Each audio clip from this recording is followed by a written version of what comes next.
So I mean, I have seen one person from other country.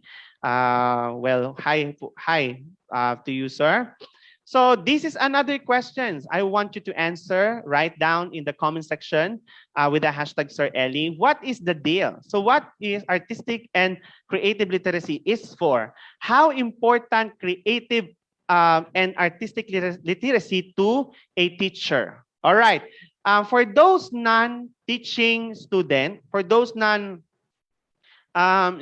of um, College of Education, please change the word teacher to your profession, your future profession. For example, how important creativity and artistic literacy to a future civil engineer, to a future chef, to a future nurse, if we have doctor, if we have a future businessman. So how important creativity and artistic literacy to someone like you? So kindly compose your answer. If you want to write your answer in the comment section later, then do it. If you wanted to write it now, then you are free to write your answer. So again, what is the deal? Why we need to study this two literacy? Why we need to be literate of artistic and creative literacy? Again, I've already mentioned creativity has something to do with cognitive creativity and artistic creativity. It has something to do with the creation process. Okay, and artistic literacy has something to do with your uniqueness, with your talent, coming out with a different output, with a what do I call to this term? How do I say this? Coming with a new ideas that is very necessary for a changing for the changing needs of our society.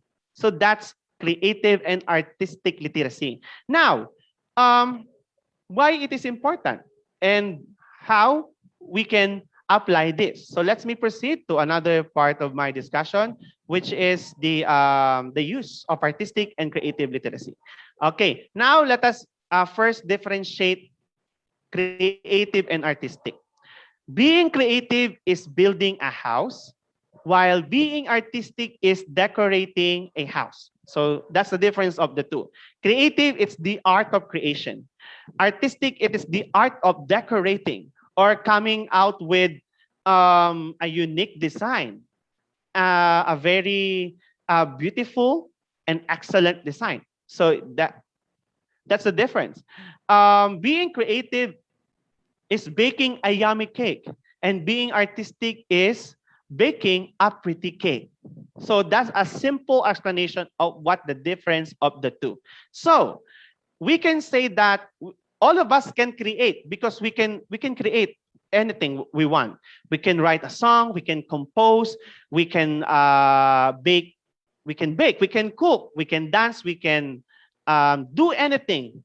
Look around the whole world. Actually, if you're going to ask me where does creativity started with, it started from God. Look around look around your environment. There's a lot of creation that God created, and it is all artistically made by God. And the best creation of God is you. Look how beautiful you are, how unique you are to all the creation He made. All right, let's give another explanation. An artistic person can take the alphabet and create a new typeset for the new characters. Okay, all of us can write letters, but an example for artistic writing of alphabet is something like this. So that is an example of an artistic person. On the other hand, a creative person can design icons that replace the alphabet. So can you imagine that? By simply sending a sad emojis, it can tell a lot of stories from a person. By sending a broken heart, it can tell that you are heartbroken. By sending a happy face, it means that you are happy and there's something happened to you. Follow-up questions, conversation will take place because of the symbol creation of a creative person. All right? See how creative literacy changes the world. So we don't need now a long expression.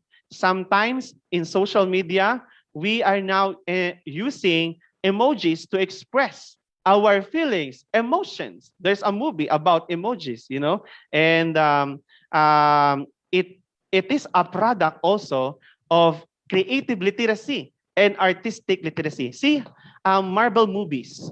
It is also a product of creative and artistic literacies. Every films, like whether if it is indie films, whether if it is local films or foreign movies, they are all product of artistic and creative literacy.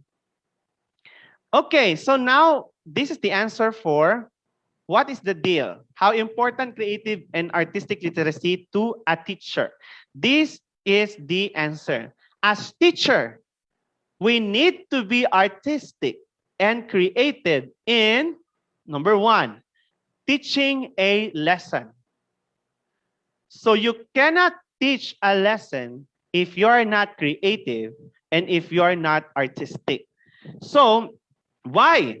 Why is that so? Because if you will just stand in front of your student and talk and speak without applying arts and creativity to your lesson, not all of your students will learn. Especially our students have different types of needs. So you must meet all of those needs by applying artistic and creative literacy. All right? We can apply artistic and creative literacy by making instructions and activities. All right? So there's also a way for us to be a way we can apply artistic and creative literacy in making instructions, not just by simply giving them a test, and after collecting this score, you will end and go to the next lesson. You're not an effective teacher if you always give them a lesson, then give them a test, and after collecting the answers, you will check, and after you check, you record it, and that's it. You are not an effective teacher if you will practice that thing. So an effective teacher is that after collecting all the exams of the student, and she found out that there are students who did understand the lesson, she must go back to the square one and make a new move for artistically and creatively, so that all of the students will learn and no one will be left behind. And later on, I promise I will show an example how did I personally apply artistic and creative literacy, focusing on innovation. And number three, we can apply artistic and creative literacy in solving problems we can encounter in any different career. All right. So let's start to go deeper with how we can artistically teach and creatively teach a particular lesson. So presenting to you, ladies and gentlemen, my dear participant, my own creation, a teaching strategy, a collection of teaching, of theories of learning model. You know, I collected four theories from a famous proponents from language acquisition, and before, no one connect their theories together. But when I step in to solve a particular problem about my teaching process inside the classroom, I encounter a lot of problems. And to effectively teach a particular lesson, I consulted theories from these people. Okay? So, ladies and gentlemen, my dear participant, before coming out with an innovation, you must have a lot of reading first. Okay? Actually, you can do creativity by simply doing a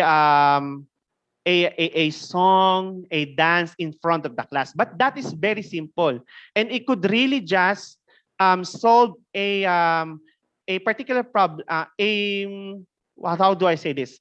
A problem for that day. But I came out with a solution that could solve problem for a year or for a longer period of time. So this is one of my compilation of theories that is used for a learning model. This is not the learning model I created. Later on, at the end of my presentation, I will show to you the Elizalde's learning model. So because I am the one who created this and I presented this to my advisor, and after doing a research, after collecting the data of my student, I therefore conclude that this learning model is effective. So before you can say that a particular innovation or proposal is effective, there must be an implementation, like what we've mentioned a while back, right? And artistic creativity is a product of innovation and an implementation. So I implement actually my learning model that I will present to you. So let's start first explaining these theories of learning model I collected and how I connect each of these to one another. Let's start with the LAD, the cognitive theory of Noam Chomsky.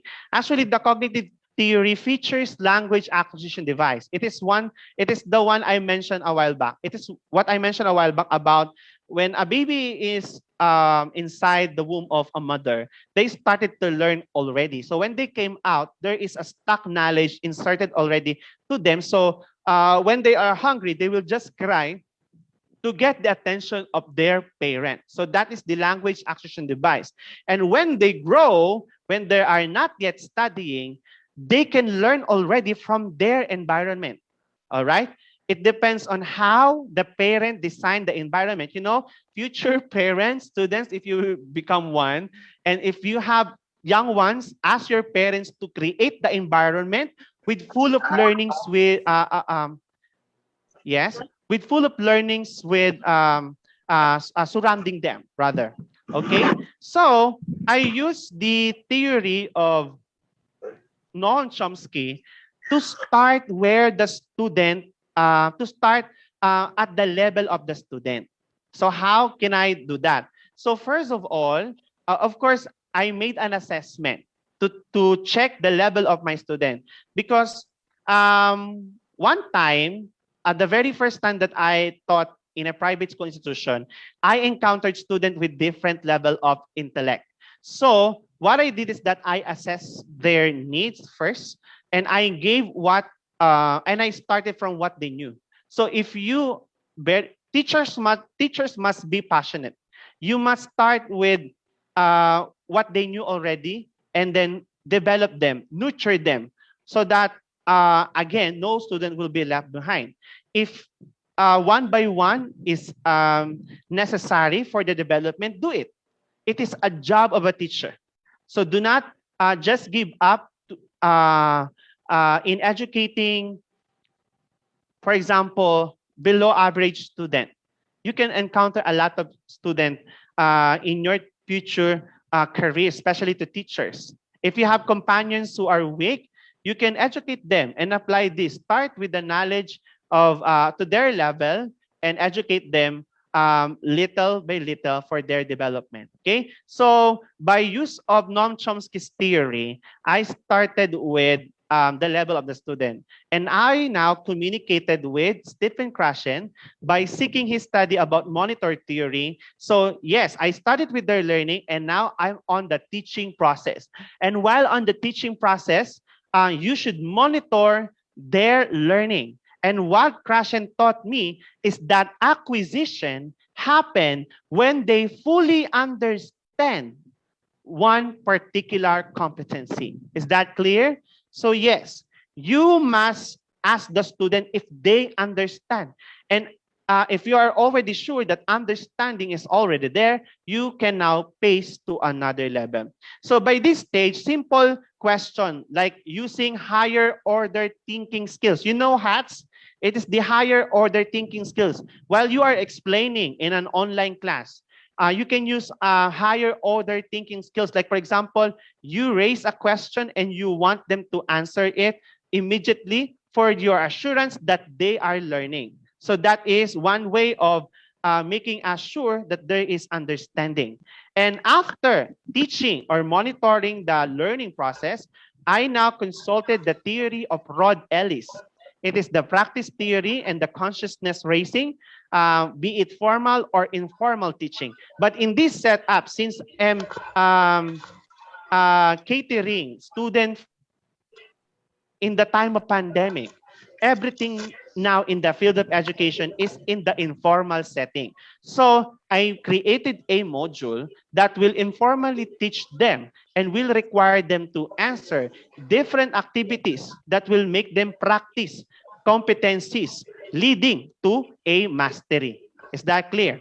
Okay. So after teaching or knowing the understanding, there must be a follow-up, numerous activities that will ask them to practice the competency.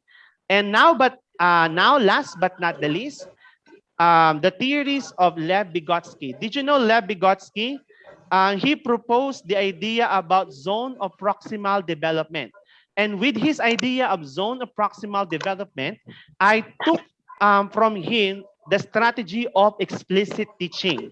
And the explicit teaching in the teaching learning model I've made was applied all throughout of the learning model. So how does it happen? So I use explicit teaching with three type of approaches, or three types of classification, or three types of pace. I have the I do, I have the we do part, and I have the you do part. Sir, what is I do? Sir, what is we do? And what is you do part? So while I am applying the learning competency I collected from these proponents, I decided to have an I do part. I do part is the pace wherein I am the one who do activity. I am the one who do the competency. I give them the examples that will show to them how to do it. That is the I do part. It means I do it first. Okay, to my dear future teacher participants, please apply this. This is very effective. Explicit teaching, I do, we do, and you do part. The I do part is that you serve as a model in front of your student. And after modeling, now I will go to the guided dependent practice. What is the guided dependent practice I am talking about? It is the we do part, wherein your student will be going to do the activity together with you. That's why we call it the we do part. And the last part is the you do part, wherein the independent practice, the guided independent practice, wherein they will individually do the competency by themselves. Ladies and gentlemen, this is a product of creativity and artistic literacy. That's what I'm talking about. How important creative literacy and artistic literacy to a classroom. So, by means of thinking theories like Noam Chomsky, by means of thinking theories like Stephen Krashen's, Rod Ellis, Lev Vygotsky came out with this idea. And this is how they apply creative and artistic literacy. If these people are not creative and are not artistic, they will not come out with these bright ideas I use today. Okay? Now, we're done with the teaching strategy on how to apply artistic and creative literacy on teaching a lesson. Now, let's proceed with how to apply artistic and creative literacy in making instruction and activities. All right. So, ladies and gentlemen, this is how I applied literacy from arts and creativity. So, in making instruction, it is a must for you to be creative and for you to be artistic. You will be going to design exams, instructions that will help them, not will give them burden and a lot of failures in their life. So it is in the shoulder of an educator to be artistic and creative in making instructions and activities. So I present to you, ladies and gentlemen, Ellis Learning Model. I called this Ellis Learning Model because I asked validators to validate my learning model, and they rated my learning model outstanding, and I am very confident to present this to you. It has 3 phases: the pre-test, integration, and the post-test. Let's start with the phase 1. How can we apply phase 1 in our teaching career. So phase one is accompanied with a diagnostic or assessment test. Before you do the pre-test, you must know first what is lacking among our students. So that's when Noam Chomsky enter. So you need to diagnose them and try to know their level of intellect. And after knowing what lacking to them, you now proceed to making a pretest to diagnose what are you going to integrate on the phase two. All right. So in the pretest, I am going to make a test that will ask them to show what they knew already and what they don't know. What they knew and what they don't know. All right. So, for example, in the research I have done, integrating grammar instruction to reading and writing materials, I integrated grammar. Let me tell you a story. One day, I asked my student to write an essay. Okay. And when the essay came back to me, at the moment I checked it, it gave me a lot of problems and confusion because is my student ready for writing ability, or is my student already equipped with grammar lesson? So I therefore conclude that they are not ready. So when I check the curriculum of senior high school in the Department of Education, I don't know if you're aware of this. In college, we have the subject methods of grammar, right? While taking methods of grammar, I was able to master grammar, of course, because I am ready to master grammar at that time.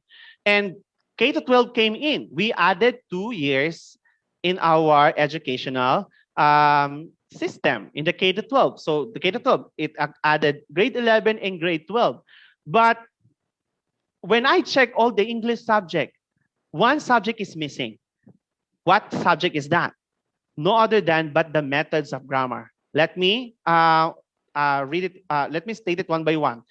English for specific purposes in college is now English for academic and professional purposes. Oral speech communication is now oral communication in context. Writing in the discipline is now